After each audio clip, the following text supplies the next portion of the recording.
پاکستان میں صحافیوں پر حملے اور ان کے قتل کے واقعات بڑھتے جا رہے ہیں۔ اگر کوئی ظلم ہو رہا ہے، حامد میر پر حملے نے پھر صحافیوں کے تحفظ سے متعلق بحث چھیڑ دی ہے۔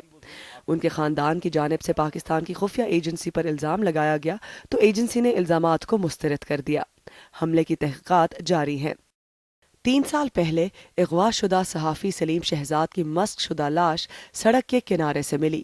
ان کے بہنوئی بتاتے ہیں کہ سلیم ISI سے خطرہ محسوس کرتے تھے۔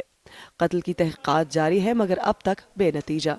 ہمیں کسی نے اس کے بعد سے نہ اپروچ کیا اور نہ ہی کسی نے یہ کوشش کی کہ کلپریٹس کو کویشچن کیا جائے، کیونکہ آبویسلی اگر آپ کے ذہن میں ہلکا سا بھی ہنٹ ہو that your intelligence agencies might be part of it, everyone takes a back step. Taliban مقامی نیوز چینل ایکسپریس کے مختلف دفاتر پر متعدد بار حملے کر چکے ہیں۔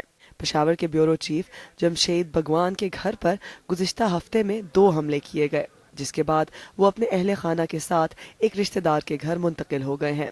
انہیں اپنی سیکیورٹی کے لیے ذاتی محافظ رکھنا پڑ رہے ہیں۔ خوف کے باعث انہوں نے گھر کی لوکیشن نہ بتانے اور بچوں کے چہرے نہ دکھانے کی درخواست کی ہے۔ حالات مکمل طور پر بدل چکے ہیں۔ ایسا لگتا ہے کہ جیسے میں کوئی مجرم ہوں۔ میں اپنے فون اور گاڑیوں کے نمبر بھی بدلتا رہتا ہوں اور اپنے دوستوں کو بھی اپنی نقل و حرکت کے بارے میں نہیں بتاتا۔